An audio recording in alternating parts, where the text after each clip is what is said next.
tarde. Bem-vindos a mais uma live aqui do nosso grupo de estudos para fonoaudiólogos. Estamos encerrando a semana depois de vários temas interessantes. Quem não conseguiu acompanhar, pode entrar no álbum de vídeos aqui do grupo, que vai estar disponível os vídeos dessa semana e todas as outras lives anteriores, viu, gente? Não é só as lives da semana que ficam salvas. Vocês têm acesso a todas as lives que já foram feitas aqui no grupo. É só procurar o álbum de vídeos.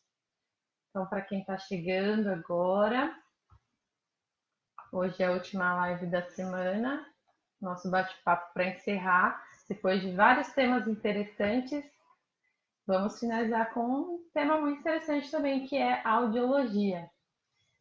No caso, o assunto que bate o meu coração, né, que faz meus olhos brilharem. Eu acredito que tem muita gente que tem bastante curiosidade na área, que é a área de implante coclear e próteses implantáveis, próteses auditivas, né? Vocês estão me ouvindo bem?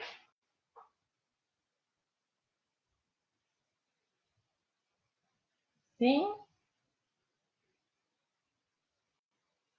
Deixa eu ver se tem algum comentário. O som tá bom, gente? O áudio, como é que tá?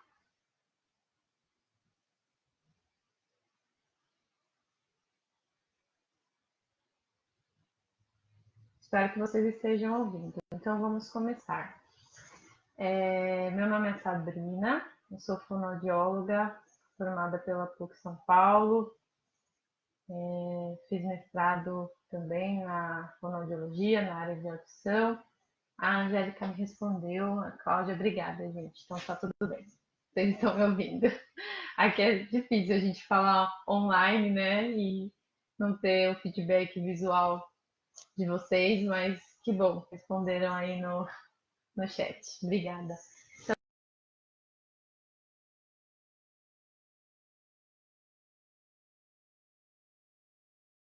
Implantáveis e implante coclear.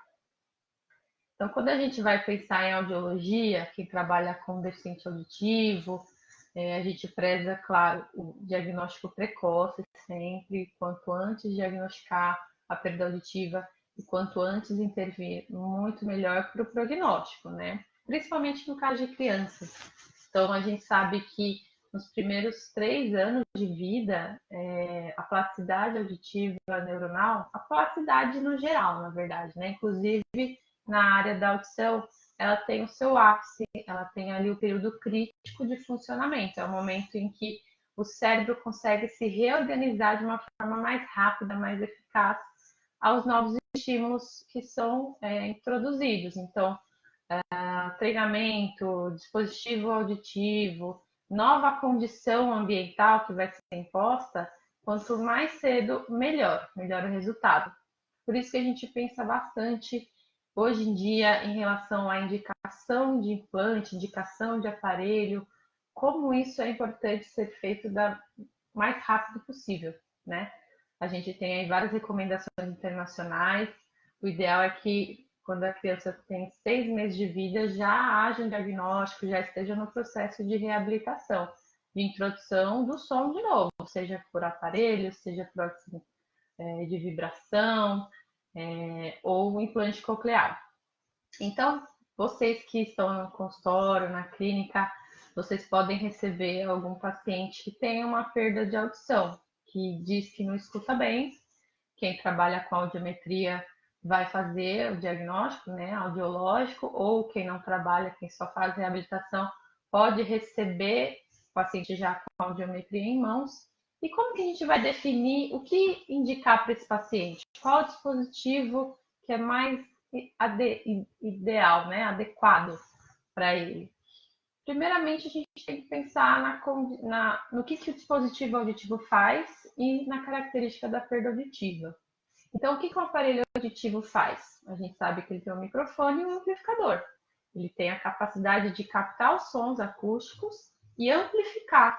Vai processar os sinais, vai ser um sinal digital, com algoritmos que vai trabalhar esse som, muitas vezes tem redutor de ruído, tem alguns trabalhos que modificam um pouco o som, mas sempre prezando a melhor inteligibilidade de fala do nosso paciente. Então, o que a gente pode pensar? Se o som amplificado vai ser entregue para o nosso paciente, esse paciente precisa ter alguma condição de trabalhar esse som. Então, o sistema auditivo do paciente, ele precisa conseguir receber o som amplificado e fazer o resto do trabalho, jogar o som lá para as vias auditivas, fazer o encaminhamento até o córtex auditivo, que é onde o paciente tem a percepção do som, a sensação de ouvir, né, o nosso cérebro. Então, pensando nisso, será que um paciente que tem já uma lesão auditiva, né, coclear, no caso, uma perda auditiva sensório-neural profunda, um exemplo. Então, a maioria ali das células ciliadas já estão comprometidas, a gente já não tem tanta resposta sensorial ali na cóclea. Será que mesmo entregando um som amplificado, essas poucas células remanescentes têm a capacidade de entregar o som para o sistema auditivo central? De uma forma que o paciente consiga ter o acesso ao som da fala, porque é o nosso objetivo, né? Trazer o paciente para a comunicação, que ele tenha acesso aos sons de fala. Claro que muitas vezes o paciente tem uma perda profunda, usa um aparelho super power, muito forte, e aí ele consegue perceber alguns sons graves, ter a sensação, né, a detecção de presença ausência dos sons. Mas e em relação aos sons da fala? O paciente vai conseguir utilizar os sons da fala de uma forma funcional? Ele vai conseguir desenvolver se for uma criança ou se for um adulto? Ele vai conseguir desempenhar bem em relação a isso? Provavelmente não, né? Então aí a gente começa a se questionar como é que a gente vai entregar o som para esse paciente que mesmo usando um aparelho auditivo super potente, bem indicado para ele, a gente não vai conseguir alcançar o objetivo. Então, quando a gente vai falar de implante coclear, a gente tem que ter em mente de que esse paciente não tem outra solução que não seja cirúrgica possível, né? Então, o paciente provavelmente já testou o aparelho auditivo por algum tempo, não teve resposta. O diagnóstico tem que ser feito da melhor forma possível, porque um diagnóstico errado pode trazer a uma prática de conduta errada também, prejudicial para o paciente, ou trazendo menos resultado, ou até fazendo algo que o paciente não precisaria.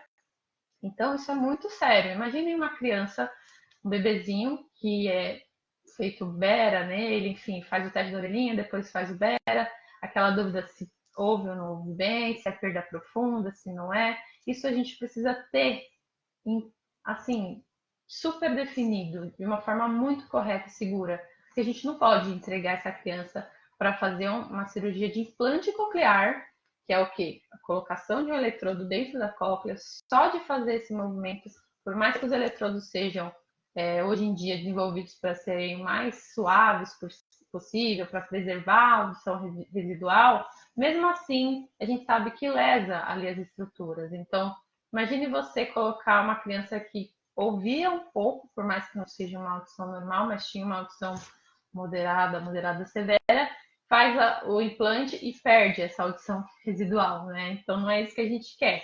Então, o diagnóstico é o primeiro passo, falando de implante coclear, de qualquer outro tipo de dispositivo, né? Feito o diagnóstico, aí a gente vai ter que pensar o que é ideal para esse paciente. Agora vamos pensar, se o implante coclear ele traz ali a possibilidade de prejudicar células remanescentes, caso tenham, por conta da inserção, a gente tem que pensar que o paciente fez o teste de aparelho, teve o diagnóstico e com o uso do aparelho ele não tem uma boa percepção de fala. Existem vários critérios de indicação no SUS, classificado por idade, por condição, se é pré-lingual, se é pós-lingual, se tem outras doenças associadas, isso a gente pode estudar com mais profundidade em alguns cursos que a gente faz. Se alguém tiver interesse, eu posso passar depois. Mas, no geral, quais são os critérios para indicar implante coclear? Perda auditiva sensório-neural profunda ou severa, né, de grau profundo ou severo. O paciente não pode ter benefício com a prótese auditiva convencional. Então, se ele tem uma perda auditiva severa, um adulto, por exemplo, e usam uma prótese auditiva por muito tempo e às vezes tem um resultado super bom, é raro, mas pode acontecer, uma moderada severa. E você aplica um teste de percepção de fala, né, na sua avaliação, e ele acerta 90% a 100% de teste de sentenças, a gente quer entregar o implante para melhorar, mas se a gente já está com 100% com o aparelho, será que esse caso é um caso que precisa passar por uma cirurgia, ser submetido a uma anestesia geral, sendo que com o aparelho ele está indo super bem? Não, né? Não é o momento ainda. Se for uma perda progressiva, a gente acompanha ao longo do tempo e quando for o momento, a gente indica o implante coclear. Então, a primeira coisa é a gente ter certeza se o paciente ele já testou o aparelho auditivo, já realmente descartou essa possibilidade, ele não tem benefício. Isso é um dos critérios também para indicação. Precisa ter anatomia favorável, né? Anatomia possível para que o implante seja inserido cirurgicamente. Então, vocês sabem que o implante tem o componente externo e o componente interno. Então, o processador de fala e a parte interna que é colocada na cirurgia. E aí, imagine que vocês fazem a avaliação do implante, vocês estão querendo muito trabalhar com implante, chega um paciente no consultório e vocês fazem todos os testes de fala, todos os exames, todo o diagnóstico está fechadinho, realmente é uma perda profunda, sensorial, bilateral, já testou o aparelho, não tem benefício, e aí você vai conversar com a família e você diz, olha, vamos fazer o implante coclear. Vocês vão ser indicados, a gente vai começar todo o processo da cirurgia, ele vai voltar, vai começar a ouvir melhor, a gente tem tal e tal reabilitação, fala todo o processo para a família, e aí ele vai passar no otorrino, né? Provavelmente passou, vai passar para fazer os exames pré-cirúrgicos, e aí na avaliação médica, de repente no exame de imagem esse paciente não tem uma cóclea, o médico verifica que tem uma agenesia coclear ou não tem nervo auditivo, uma agenesia de nervo auditivo. Esse paciente vai poder fazer implante coclear? Não. Não tem como se não tem cóclea, se não tem nervo, a gente passa uma central para o córtex receber o estímulo e interpretar como um som. Então, a avaliação para o paciente de implante coclear tem que ser multidisciplinar. O médico vai fazer a avaliação médica, precisa ter todas as estruturas ali adequadas para colocar o implante, e aí com toda a avaliação audiológica, médica, assistente social para ver a questão da condição de manutenção do implante. Hoje em dia a gente tem políticas do SUS, de convênio, mas essa família precisa ter uma condição mínima de sustentar o implante, de usar todos os dias, porque todos os fatores fazem parte do diagnóstico, do prognóstico, certo? Se você faz uma cirurgia maravilhosa, uma indicação maravilhosa, um mapeamento perfeito e a criança não usa nenhum dia o implante, porque não tem pilha, por exemplo. Ou porque não tem ninguém na família que cuide, que verifique se está com bateria, se não, coloque de manhã. Aí o processo todo também vai por água abaixo. A expectativa também é muito importante, gente. Às vezes a pessoa acha que vai voltar a ouvir, na hora que sair da cirurgia já vai sair ouvindo, já vai sair entendendo tudo, vai conversando com as pessoas perfeitamente.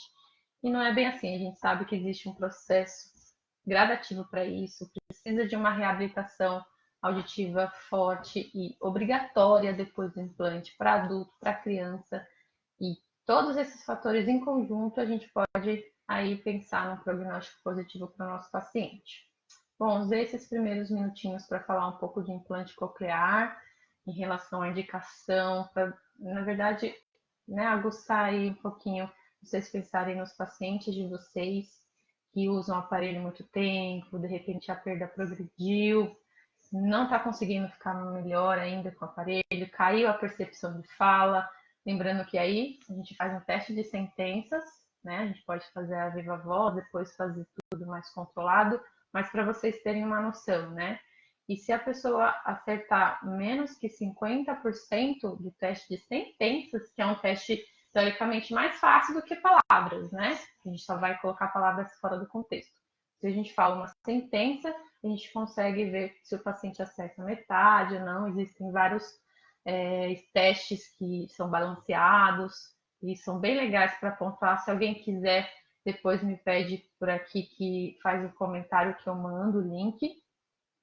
E aí, se vocês verificarem que o paciente acertou menos que 50% com o aparelho auditivo, né, um aparelho bom, um aparelho que seja bem regulado, né, que esteja nas condições adequadas, o paciente não acertou mais do que isso, ele pode sim ser um caso já para ser indicado a avaliação de implante coclear, tá bom? Fica a dica aí para vocês. Lembrando que a gente tem que garantir que o aparelho esteja bom, que esteja bem regulado, bem indicado, né, que esse paciente use esse aparelho e todos os esforços não estão sendo suficientes para ele acertar mais do que 50%, 60% da sentença. Se alguém tiver alguma pergunta sobre indicação de implante coclear ou alguma dúvida de implante mesmo, pode ficar à vontade em responder no chat, tá bom? Agora a gente vai falar um pouquinho de próteses auditivas implantáveis, né? Algumas perguntas surgiram também, eu abri uma caixinha de perguntas no meu Instagram, quem quiser ver lá, né, no Fono Sabrina Figueiredo, acho que até já deve ter saído do ar, mas eu vou responder depois as perguntas. Tem algumas perguntas, por exemplo, da Cintia. Ela perguntou assim: paciente usando implante coclear pode ter mais algum tipo de recurso auditivo junto? Sim, por exemplo, o FM. Paciente que usa implante coclear, apesar da parte aérea, né, a via aérea, se colocar aqui um fone, colocar alguma coisa no conduto, a gente não vai estimular nada, porque o implante está inserido na cóclea, a gente vai estimular tudo pelo componente interno, onde a antena fica posicionada, mas a gente tem compatibilidade do processador de fala com alguns acessórios auxiliares, né? Então a gente tem FM, que pode ajudar principalmente nos escolares, até mesmo adultos que trabalham, têm uma demanda auditiva mais exigente, precisam estar atentos a reuniões, palestras, tem bastante adulto que usa, então é legal quem é usuário de implante verificar com o fabricante qual que é o modo de comunicação do seu processador de fala com algum modelo de FM, sempre é possível. A gente tem também alguns cabos auxiliares para ouvir música, para falar no telefone, acessórios, aí cada modelo a gente tem alguma opção diferente. O paciente falar no telefone, que já consegue ter essa habilidade depois de um tempo de uso, né? Ou mesmo ouvir música direto no processador. A gente tem hoje em dia tecnologia sem fio, tem alguns modelos que fazem conexão diretamente com iPhone, sem nenhum acessório. Então, hoje em dia, existem sim vários dispositivos que a gente usa para auxiliar o implante coclear. Bom, agora a gente vai falar um pouquinho das próteses implantáveis auditivas, né? Que tipo de prótese a gente tem hoje e qual que é o objetivo de pensar nisso para o paciente.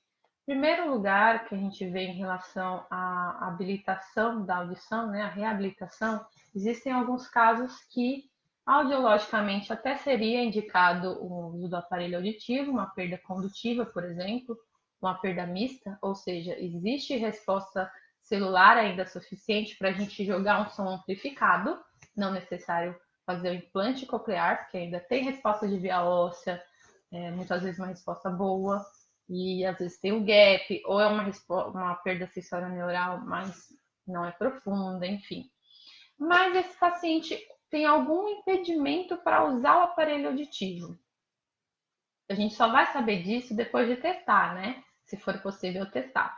Então, quais são os casos? Geralmente, síndromes que o paciente não tenha o pavilhão auricular, então agenesia, microtia, ou que seja sem abertura do conduto auditivo externo. Então, não é possível colocar o aparelho auditivo, seja uma adaptação aberta, um molde, não tem a possibilidade de posicionar, uma questão física mesmo.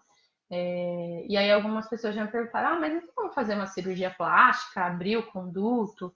E aí é uma questão bem complicada, porque essa cartilagem que a gente tem na região do conduto, do pavilhão, ela tem tendência a regredir. Então, às vezes, antigamente tinha essas tentativas, os otorrinos até falam sobre isso, a gente vê na literatura. E aí fazia abertura e fechava, fazia, fechava. Além disso, a gente não sabe como é que está lá dentro. O médico precisa fazer radiografia, exames de imagem, ressonância, para ver se os ossículos estão formados, porque quando a gente pensa na embriogênese, na formação do embrião, a parte do ouvido externo e do ouvido médio, elas são formadas na mesma época, na mesma fase. Então, muitas síndromes que têm uma alteração de pavilhão também tem alteração de orelha média, dos ossículos, da membrana timpânica, por uma questão de formação embrionária mesmo. A maioria desses acometimentos, como a orelha interna é formada num outro momento, em outra fase embrionária, já é formada antes, ela às vezes está íntegra, né? A cóclea está íntegra, mas já vi casos também de aquela história de cair 2 raios no mesmo lugar. Acontece, né? De um paciente ter uma alteração de orelha externa e média e ter uma perda sensório-neural, componente sensório-neural também. Mas o que a gente vê na literatura, na prática, é que a maioria é assim, a parte externa e média às vezes estão alteradas por alguma síndrome ou algum acometimento e a cóclea está preservada. Aí a gente pensa, a gente não consegue colocar um aparelho auditivo, não consegue estimular a audição por via óssea, né?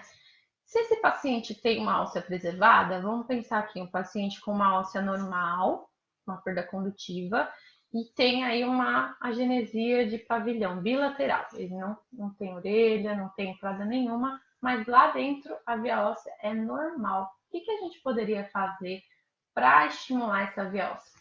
A gente lembra então da audiometria que a gente faz na nossa clínica. A gente coloca sempre o fone, né? E depois coloca o vibrador ósseo para poder avaliar a via óssea. E o paciente responde. Então a gente tem a opção de estimular por via óssea. Existem dispositivos auditivos que estimulam a via óssea diretamente. Aí a gente vai ter modelos totalmente implantáveis, semi-implantáveis, vamos ter uma variação aí no mercado disso. Qual que é a diferença? A gente tem, por exemplo, próteses auditivas ancoradas no osso. A gente faz a avaliação do paciente, se ele tem as condições de fazer esse tipo de indicação, que é a via óssea preservada, ou até no máximo 65 decibel mais ou menos. Então a via óssea tem que ser existente, ela não pode ser uma via óssea de 70 ou ausente, tá? Porque alguém tem que responder para mandar o estímulo lá pro córtex, né? Alguém tem que ter resposta ali no sistema auditivo periférico. Então, nesse caso, a cóclea tendo, a gente consegue adaptar um vibrador, um processador de fala que vai transduzir os estímulos acústicos em estímulos mecânicos, vibração mesmo. E aí o paciente adulto, né, acima de 5 anos, crianças maiores e adultos, o médico vai fazer uma incisão aqui na mastoide e vai posicionar um pino, um pilar, um implante com pilar de titânio. Então é como se fosse um implante de dente. O titânio ele é biocompatível, né? Então o risco de rejeição hoje em dia é menor, a gente tem que ter uns cuidados com a pele, tem uma avaliação também de comportamento do paciente, se ele tem o perfil para usar bem aquela prótese, porque vai ficar um pino exposto, fica um pininho para fora. Esse pino de titânio, ele é bem pequenininho, cerca de 1 centímetro ou menos de diâmetro, e aí, depois de um mês da cirurgia, mais ou menos, o paciente vai receber na ativação, na adaptação primeira, o processador de fala.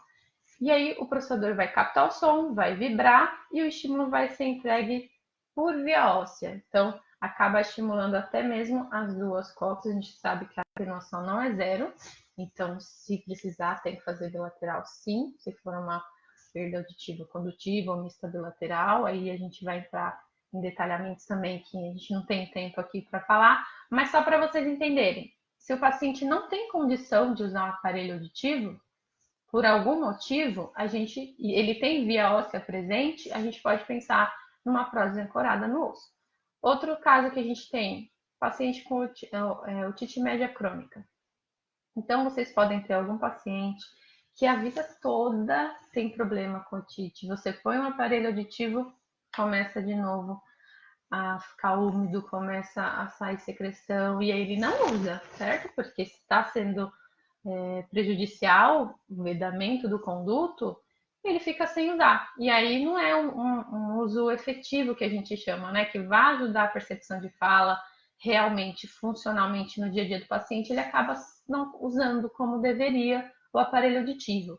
Aí a gente vai trabalhar junto com o otorrino, né? O otorrino sempre vai fazer o tratamento médico com medicação, antibióticos, enfim, o que for possível, ou até mesmo cirurgia ali local na orelha média, mas muitos casos não é possível dar o andamento com a indicação de aparelho comum. E aí, por mais que o paciente tenha um conduto bem formadinho, o pavilhão, ele não consegue usar. A gente pensa também em fazer essa indicação, essa avaliação para ver se o paciente tem benefício.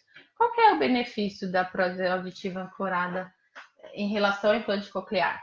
A prótese auditiva ancorada, a gente consegue fazer um teste antes da cirurgia, gente. Isso é muito legal, né? Então, o paciente, ele consegue fazer uma consulta com um teste antes de decidir e dele perceber o benefício da prótese auditiva ancorada. Isso é muito legal. Como que funciona o teste? Com a soft band, então é uma faixinha elástica que a gente vai posicionar no paciente para simular o pino, porque para esse paciente que não é usuário, como a gente, não tem como fazer estimulação lá dentro com o pino. Então, na faixinha tem uma plaquinha de plástico ou metal, depende da empresa. A gente vai posicionar aqui na mastoide como se fosse um vibrador de via óssea. Vai ajustar para ficar bem fixo e começa a estimulação. Começa a fazer a vibração do processador de fala e aí a gente tem, lógico, perda de energia. A gente vai ter atenuação da pele, do músculo, do cabelo, até a informação chegar lá na cóclea. Mas o paciente já tem uma ideia de como que é o som, como que é para ele essa percepção, se é confortável, se ele vai se adaptar bem, se vai ser bom para ele. Nós, como audiologistas, também conseguimos fazer avaliações, verificação, né, validação do resultado, se melhorou ou não, percepção de fala, viva voz, aí campo livre, enfim, cada um tem aí seus costumes, a gente tem alguns protocolos a seguir também. Sempre importante a gente verificar se o dispositivo vai dar benefício ou não. E a gente também pode indicar para os bebezinhos, gente, prótese ancorada. Não pode fazer a cirurgia antes dos 5 anos, porque tem o crescimento da calota craniana, enfim, não é recomendado, não é possível, na verdade, não é permitido. Mas antes dos 5 anos, a gente tem que estimular a criança que nasceu sem orelhinha, sem pavilhão, ela vai ter prejuízo, né, na percepção de fala. Vai ser uma criança com uma perda condutiva, ou às vezes mista, aí depende do caso. Mesmo unilateral. Hoje em dia a gente vê nos estudos a importância da estimulação binaural, né, para a gente não provocar um desequilíbrio ali no córtex auditivo da criança. Então, bebezinho, diagnosticado já desde que nasceu, a gente consegue ver se tem uma alteração, né, fisiológica ali, uma falta de pavilhão, um canal auditivo fechado, uma microtia, uma atresia, enfim, o que quer que seja, a gente precisa adaptar a faixinha desde o início, desde os primeiros meses, 4 meses de vida, 3 meses de vida, com cuidado. Claro que a gente não vai apertar muito no início, porque a criança está ainda com o desenvolvimento da cabecinha, ainda está fechando ali o crânio. A gente vai, às vezes, posicionar aqui na fronte, porque é um bebezinho de colo, né? A gente sabe que a melhor posição é aqui na mastoide. Mas imagina um bebezinho de colo, que sempre está ali deitadinho, com essa parte aqui em contato com a mãe ou com o bercinho, enfim. A gente sempre vai pôr na fronte, inicialmente, e ao longo do tempo, dos meses, conforme vai firmando a cabecinha, a gente vai lateralizando para mastoide. E eles respondem super bem, gente. É uma coisa incrível. A diferença da atenção auditiva desse bebê, porque ele tem o sistema auditivo, muitas vezes, central funcionante, ele só está esperando receber o som, né? E aí é muito importante para o desenvolvimento de fala, depois para a escolarização, não tem nem como a gente não pensar nisso, né? Além de prótese auditiva ancorada, quem tiver pergunta, por favor, podem fazer aqui também. A gente tem outras próteses, né? Por exemplo, tem um modelo que chama Bone Bridge, que ele também é por estimulação óssea, mas aí não vai ter um pino externo. A gente vai ter o processador externo com o ímã, como se fosse o ímã de implante, porque ele não vibra, ele só faz a fixação e a transmissão do som, né, acústico que foi processado em sinais elétricos por esse processador, ele vai passar, bem parecido com o implante, só que a parte interna é totalmente diferente do implante coclear. O que tem? A gente vai ter lá dentro um transdutor, vamos ter o ímã interno, e esse transdutor vai ter contato com a orelha média ali, algum osso do ossículo, alguma parte óssea do nosso ouvido, e vai fazer a vibração aqui em cima, né, por baixo da pele. Ele vai vibrar o crânio também, como se fosse um pino, mas vai estar dentro da pele. E aí o paciente também tem a percepção por via óssea. A gente tem também outros modelos, Vibrant, Carina. O Carina, ele é um aparelho auditivo, né, uma função de aparelho auditivo até, só que totalmente implantável. Então, não tem nada externo. O microfone é lá dentro, o transdutor também é lá dentro, ele tem também essa transdução ativa e contato com a orelha média.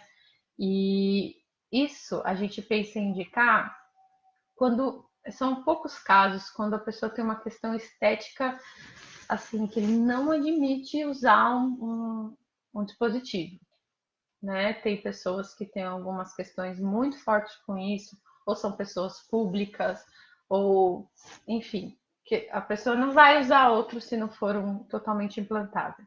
E tem também a limitação de indicação, a gente não consegue indicar para perdas profundas, por exemplo, ou severas, perto de profunda, a gente já tem a limitação do aparelho também.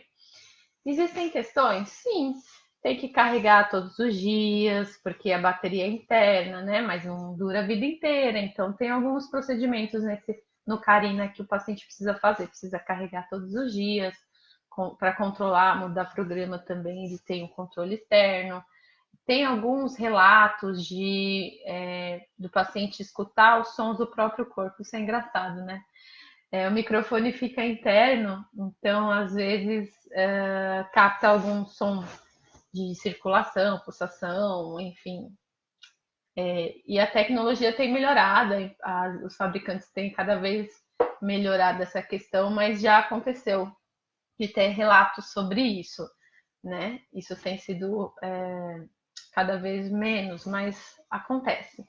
E tem também o Vibrant, que ele é bem parecido com o Carina, mas ele não é totalmente implantável. Ele vai ter o processador externo e o funcionamento dele também é um pouquinho diferente interno, mas é uma prótese de orelha média. Aí uma das perguntas que me fizeram sobre prótese de orelha média, para a gente encerrar, foi o seguinte. Gostaria de saber, foi a Camila Maria Bern. Gostaria de saber mais das próteses implantáveis para otite média crônica, se você teria algum material para disponibilizar.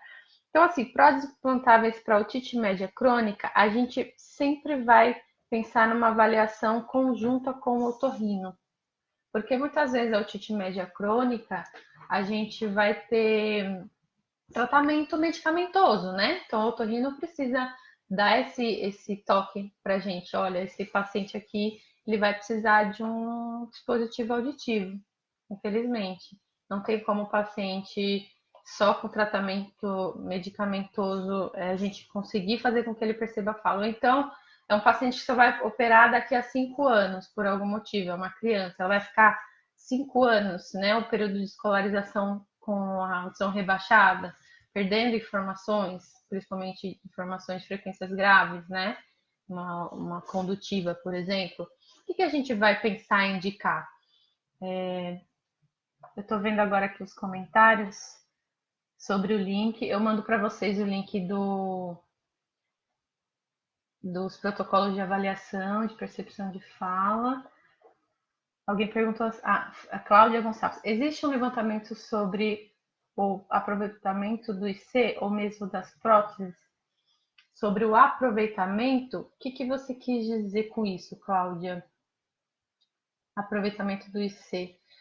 O que a gente tem hoje em dia são as pesquisas mostrando que se não seguir o critério de indicação, provavelmente não vai ter um bom aproveitamento. O que, que é isso? Antigamente se fazia implante auditivo coclear em pacientes com surdez pré-lingual adultos, por exemplo. Então, um adulto que nunca usou aparelho auditivo, nasceu com a perda auditiva de grau profundo, do tipo sensório-neural, o córtex auditivo dele nunca foi estimulado, porque ele nunca usou aparelho, perda profunda. E o que, que acontece se a gente pensa em plasticidade neuronal e privação auditiva? Os neurônios que eram para ser utilizados na audição, na área do córtex auditivo, muito provavelmente vão ser acampados com funções visuais ou somatosensoriais, enfim, a gente sabe que quem tem uma perda auditiva, pessoas com perda auditiva profunda, tem uma visão mais aguçada. Ou, por exemplo, quem tem cegueira, a gente sabe que tem uma audição super aguçada, que a gente até fala, nossa, ouve melhor do que a gente que enxerga e tal. Por quê? Tem uma questão de plasticidade mesmo, de reorganização cortical.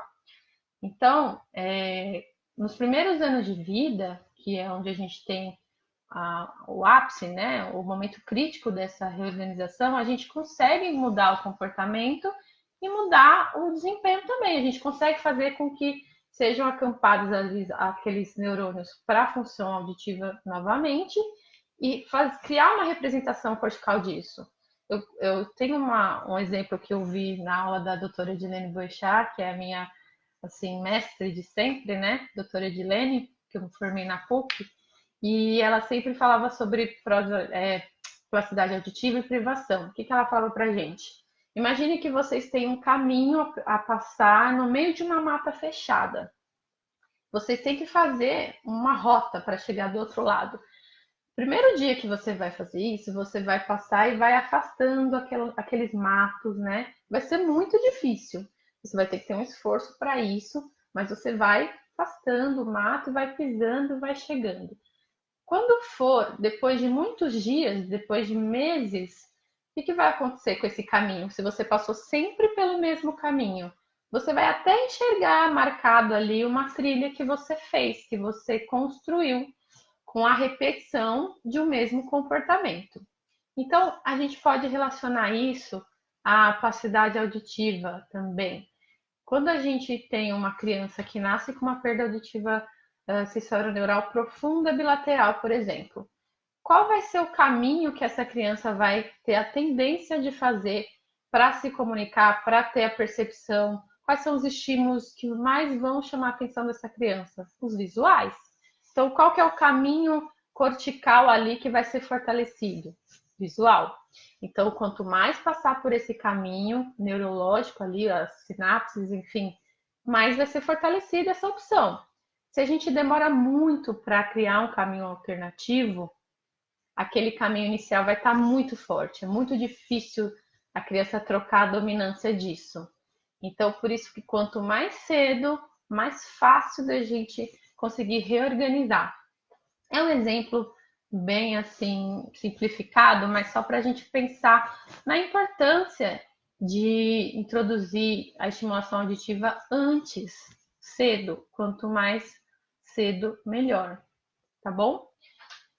E aí, Cláudia, pensando nisso, foi verificado na experiência mesmo, na prática, que os pacientes adultos com surdez pré-lingual geralmente desistiam do implante. Eles não usavam até o fim ou não tinham a percepção de fala desejada, tinham um aproveitamento muito ruim. E os critérios foram refeitos há vários anos, foram várias edições, enfim, as coisas vão se aperfeiçoando com a prática e com evidência científica. E hoje a gente tem critérios que podem mudar também futuramente. A gente cada vez mais a ciência vai se desenvolvendo e a gente vai conhecendo um pouco mais, né? E sobre o aproveitamento de implante, também o que a gente vê se você diz em relação à percepção de fala, o acesso ao som de fala, a gente tem sim algumas limitações importantes que a gente precisa pensar e precisa conversar com o nosso paciente quando vai indicar. Por exemplo, se é uma meningite. Meningite é uma etiologia que é complicado para carga elétrica, porque o implante ele vai jogar carga elétrica lá na cóclea, né? E dentro, intracoclear, a gente tem os líquidos, a perilinfa, endolinfa.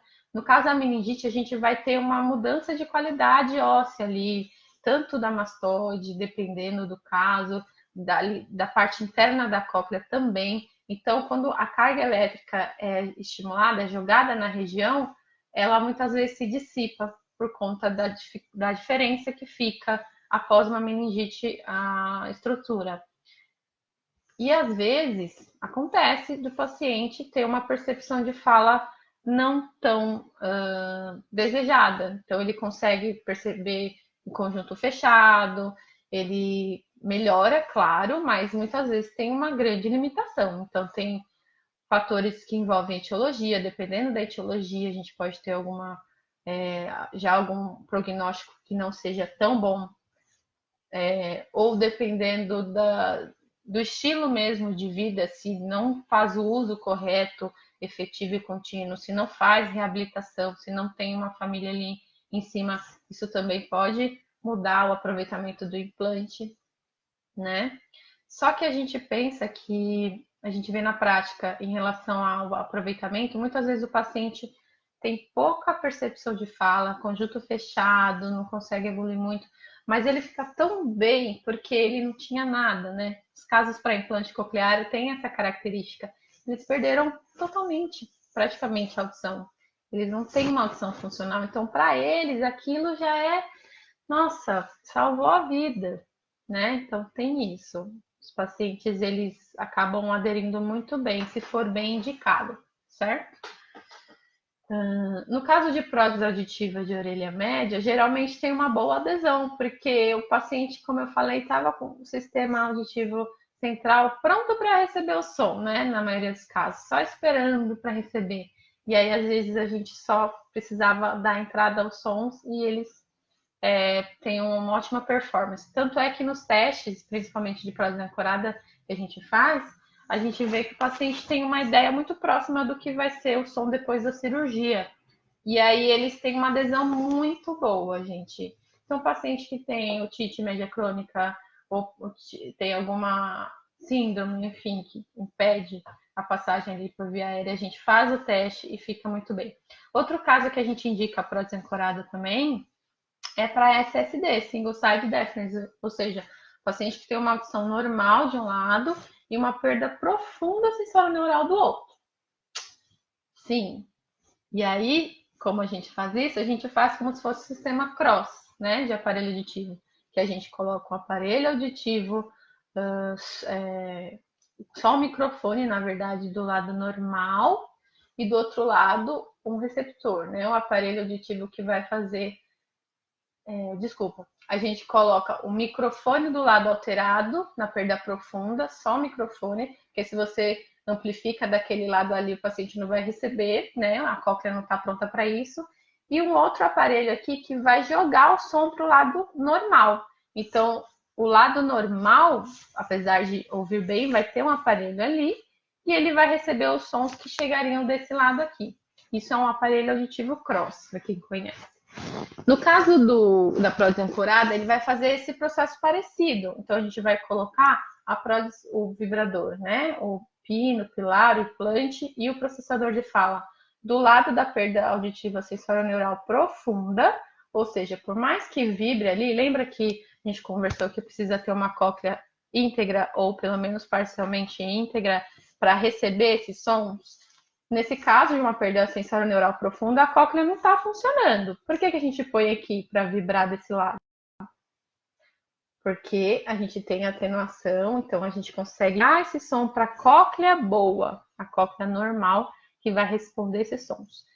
A gente sabe que esse tipo de indicação não promove a audição binaural para o paciente, né? A gente não está conseguindo restabelecer a simetria de estimulação cortical, porque a gente está jogando para o lado normal o som que chega do lado alterado. Mas a gente tem essa indicação clínica correta e a gente consegue entregar para o paciente os sons que ele está perdendo. Então, principalmente lugares ruidosos, fala no ruído, quando fala do lado prejudicado, enfim, são as mesmas queixas que o paciente tem com perda unilateral.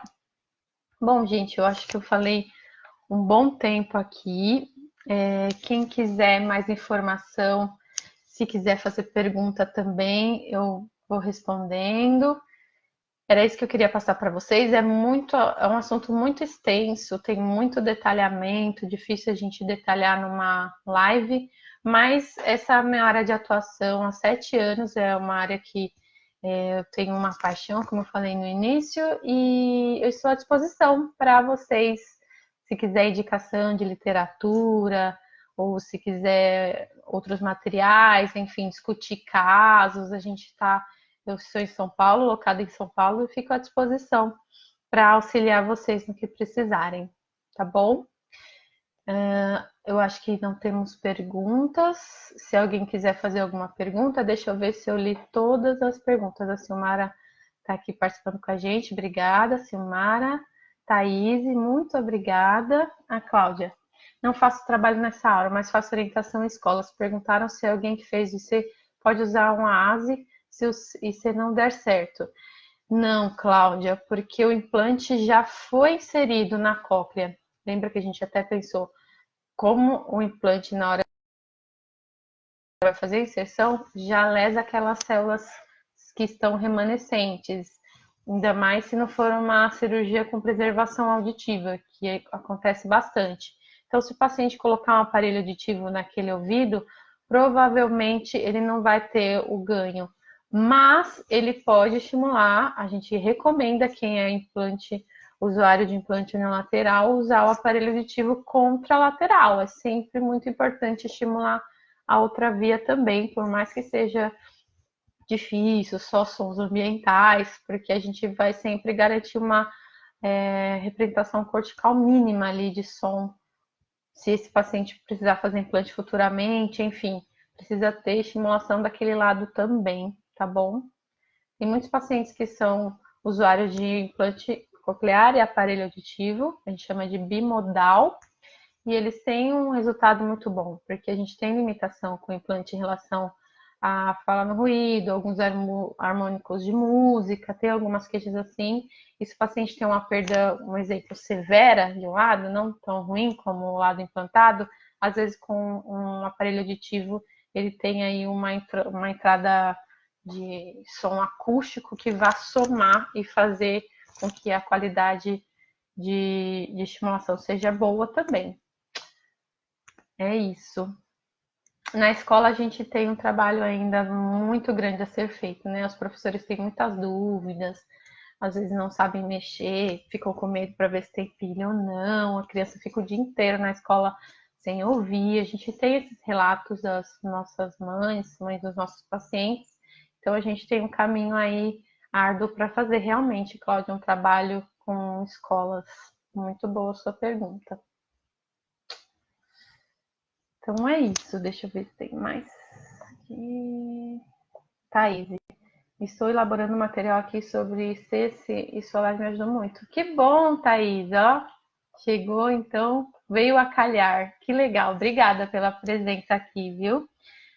Muito obrigada, Cláudia, você. A Vanessa fez uma pergunta. Alguns pacientes que usam aparelho auditivo reclamam que ouve, mas não entende, principalmente o som da fala TV. Treinamento auditivo ajudaria? Vanessa, você perguntou de aparelho auditivo, não de implante, né?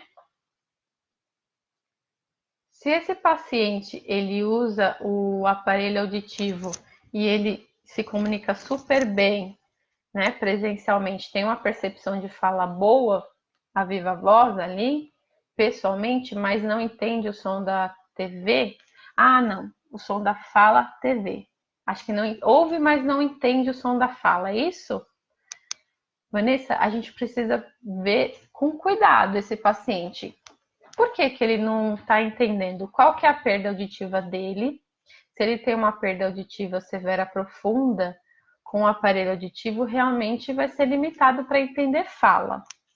Fala que eu digo conversação pessoal, assim, né? Presencial.